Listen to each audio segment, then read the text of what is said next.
Assalamualaikum Bu Ais. Waalaikumsalam Pak Badrun. Perkenalkan saya Baru Arifin, IPK 11 Kota Yogyakarta kelas 20.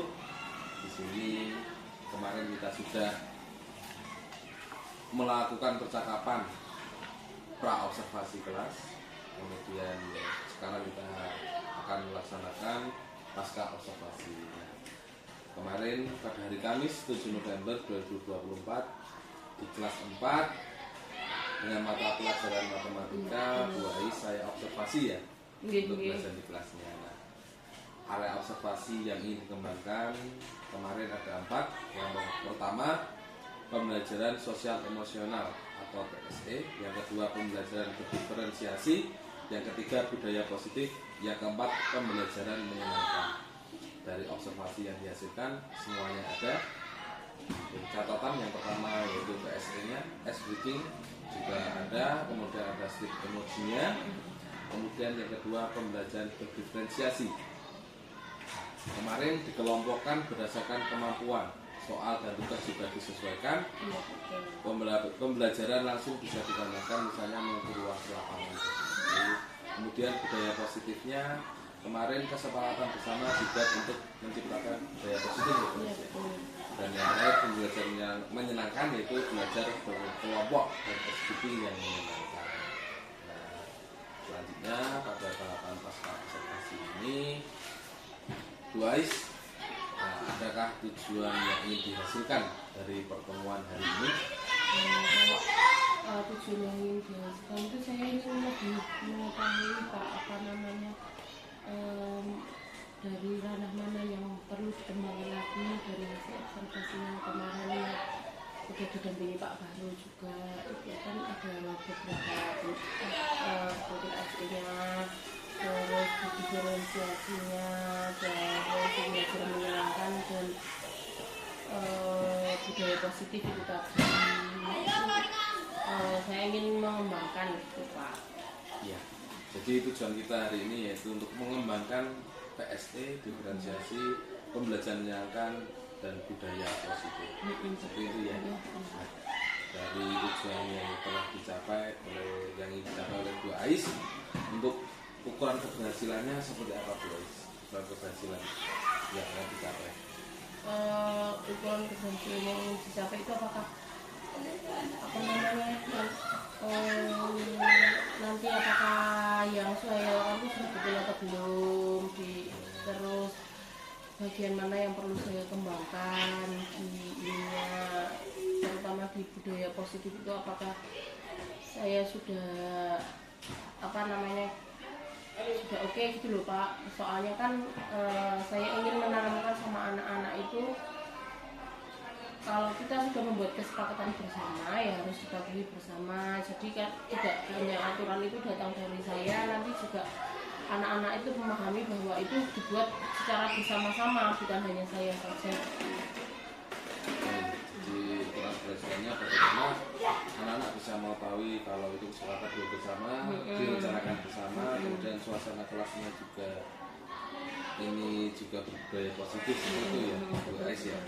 Nah, kita fokuskan dulu pada tahapan sesi ini, kita akan fokus kepada yang mana terlebih dahulu Bu Ais. Yang budaya positif berarti ya Pak. Jadi fokus tujuan kita yaitu tentang budaya positif. Kemudian yang paling penting dari budaya positif menurut Bu Ais itu apa?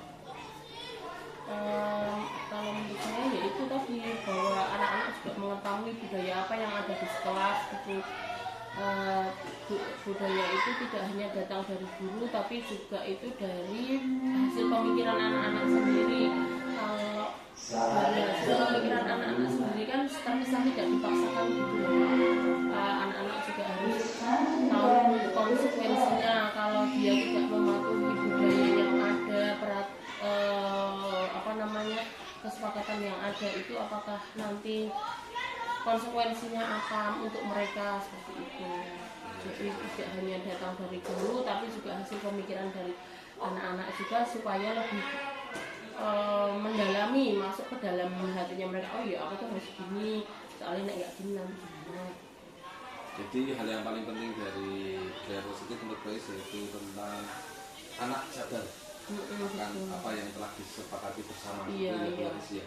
Nah, dari yang disebutkan tadi, adakah hambatan yang dirasakan saat ini BUAIS dari Kalau kalian belajar? hambatannya itu, misal kita udah buat kesepakatan bersama di kelas, nah nanti itu kadang ada 1-2 anak yang lupa seperti itu, akan terus kadang saya juga sebagai wali kelas itu karena memang ada mungkin anak-anak melanggar karena ada kondisi tertentu, terus bagaimana memahamkan pada siswa yang lain, seperti kalau kalau di kelas itu harus pakai sepatu. Terus kemarin ternyata ada anak yang memang sepatunya itu saya nggak tahu ya apa yang terjadi dari anak ini. Memang kalau di kelas saya kan harus pakai sepatu, terus ternyata dia datangnya ke sekolah itu sudah pakai sandal karena kan harus sholat duha dulu. Nah terus sepatunya lupa. Nah itu kan sebenarnya dia melanggar kesepakatan kelas, tapi ya karena kondisinya tadi nggak bawa sepatu seperti itu. Nah itu terus anak-anak kadang juga kayak gitu Bu gitu. Terus itu tadi juga ada yang sering lupa seperti itu. Sering lupa, perlu diingatkan lagi maksudnya. Dari hambatan tadi ada nanti penerapannya ada yang lupa, ada kondisi siswa juga. Nah, adakah solusi yang diberikan BUAIS dalam mengalami hambatan tadi? Ya, kalau solusi itu sudah terpikir ini Pak, untuk dituliskan. Terus kelas dituliskan di anak-anak itu, terus nanti untuk bagaimana saya memahamkan kesepakatan kelas itu biar berjalan itu kan juga nanti tergantung kondisinya. Terus ada satu siswa berkebutuhan khusus di kelas saya itu yang memang perilakunya itu misalnya dalam pembelajaran, kalau yang sepatu tadi mungkin anak-anak bisa dipahamkan bahwa oh ini ternyata nggak bawa, ya dimaklumi besok nggak lagi kayak gitu. Tapi kalau misal dalam pembelajaran kan saya meminta anak-anak itu kalau mengerjakan harus selesai, jadi biar mereka nggak kehilangan. Tapi memang satu anak ini terindikasi ADHD, jadi banyak jalan, banyak tidak fokusnya, makanya ininya sering tidak selesai mengerjakannya. Terus saya kan juga bingung memahamkan ke anak-anak. Maksud saya bilang, oh ini tuh ADHD kan nggak mungkin. Nah itu saya agak belum terpikirkan solusinya. Tapi untuk solusi yang siswa reguler dulu ya, Iya. itu ada kesepakatan kelas Ya, yang dituliskan. ya, yang dituliskan, kemudian harus selesai dengan tugas. Namun ada permasalahan di sini yaitu kondisi yang ADHD. Kondisi khusus yang khusus itu termasuk ke dalam hambatan kita.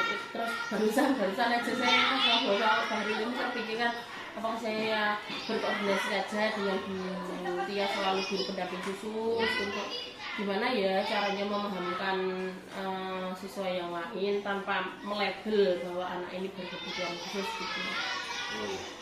Jadi untuk siswa ADHD ini solusi dari BUAIS itu berkoordinasi dengan guru BPK-nya ya. Iya, betul. Ya, untuk menangani kondisi kemudian untuk solusi yang reguler yaitu dituliskan kesepakatan kelas dan pelajaran tugas harus selesai. Nah, adakah konsekuensi dari setiap solusi yang telah didapatkan oleh BUAIS tadi? Kalau ini kan sudah dituliskan, mungkin sudah jadi budaya tertulis di kelas kita. Kalau tidak mematuhi ya tentu ada konsekuensinya. Kalau yang kemarin sudah berjalan itu siswa yang mengerjakannya tidak selesai tentu pulangnya atau istirahatnya lebih mundur seperti itu, atau waktu istirahatnya menjadi berkurang. Nah itu juga konsekuensi dari perilaku mereka yang tidak sesuai dengan budaya positif ya tadi Pak Guru yang diterapkan di kelas kami. Dari konsekuensi yang telah dibuat dari solusi tadi adanya pulangnya mundur, kemudian waktu istirahatnya berkurang.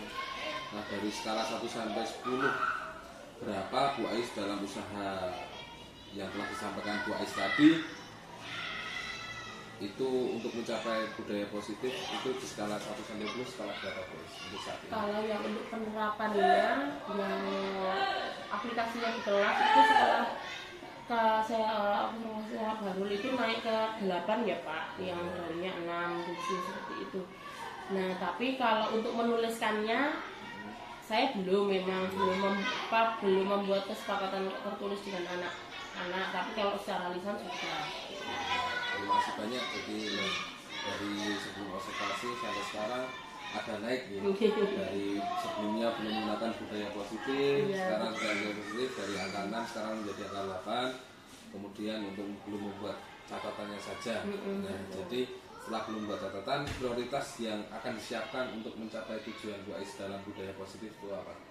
Gimana tadi Pak? Untuk prioritas yang mana dulu yang akan dicapai Bu Ais? Yang tadi dalam pembelajarannya anak-anak. Iya.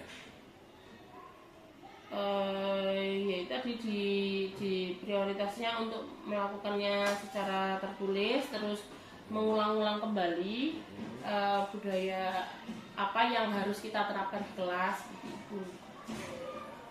Karena mungkin karena masih siswa sekolah dasar ya, jadi memang harus ditanamkan kembali, diulang-ulang terus menerus apa yang menjadi kesepakatan kelas gitu. Prioritas yang Bu Ais lakukan yaitu menuliskan dan mengulang lagi budaya positif dan menjadi sebuah kebiasaan seperti itu Bu Ais. Nah, strategi yang akan dilaksanakan Bu Ais untuk mencapai tujuan. Nah itu kalau ya tadi menuliskan, segera menuliskannya dengan anak-anak, terus setiap hari setelah pembukaan itu kalau pagi kita mengingatkan dulu sama anak-anak budaya positif apa yang dilakukan di kelas kita, yang akan diaplikasikan di kelas kita. Itu setelah observasi di rumah baru itu mulai rutin saya lakukan, yang sebelumnya hanya pagi saja. Kan kadang kalau saya itu masuk nggak tentu pagi atau siang ya Pak, pagi biasanya ada mata pelajaran lain. Nah itu siang juga saya lakukan setiap bertemu anak-anak seperti itu.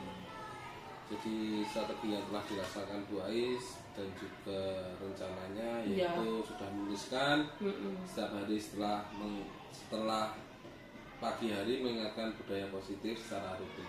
Itu ya akan menuliskan. Siap. Kalau yang dituliskan belum ya. Akan menuliskan, terus yang mengulang-ulang itu hampir setiap hari sudah. Terima kasih Bu Ais. Selanjutnya yaitu untuk ukuran sukses dari perancangan aksi yang dibuat, ukuran suksesnya seperti apa? Ukuran suksesnya nanti budaya positif itu sudah teraplikasi ya dalam perilaku anak-anak. Sudah anak-anak itu sudah tanpa sering diingatkan. Tapi kalau misal nggak diingatkan belas kayaknya mungkin dalam waktu dekat itu belum ya. Ya jadi sudah teraplikasi dalam kehidupannya anak-anak, sudah menjadi karakter begitu. Jadi ukuran suksesnya itu biar positif sudah menjadi karakter yang melekat di dalam kelasnya Bu Ais seperti itu. Nah, tadi menyampaikan ada hambatan ya. Antisipasinya dalam mengatasi hambatan seperti apa Bu Ais? Antisipasinya dalam hambatan itu yaitu tadi mengingatkan, diingatkan setiap bertemu, diingatkan budaya positif apa yang dikembangkan, dilakukan di kelas kita, terus apa konsekuensi, diingatkan konsekuensinya apa. Konsekuensinya kan bagian dari kesepakatan juga ya. Kesepakatannya apa? Oh iya. Terima kasih. Jadi dalam mengatasi hambatan tadi ada beberapa ya, seperti konsekuensi yang telah disepakati bersama seperti itu. Nah, selanjutnya kesimpulan dari sesi ketemu hari ini apa guys?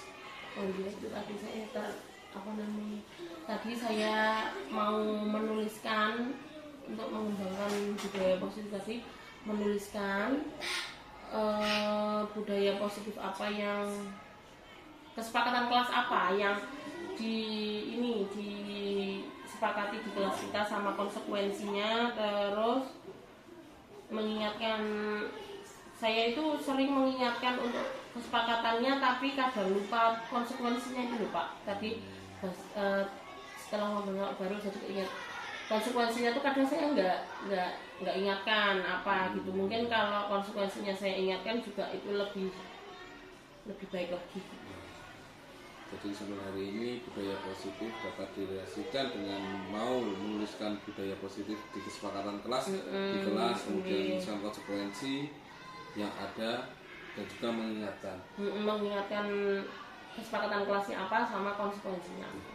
Tadi rencana juga sudah. Terus sama ini yang untuk anak berkebutuhan khusus tadi kan apa namanya, akan koordinasi dengan BPIA selaku GPK.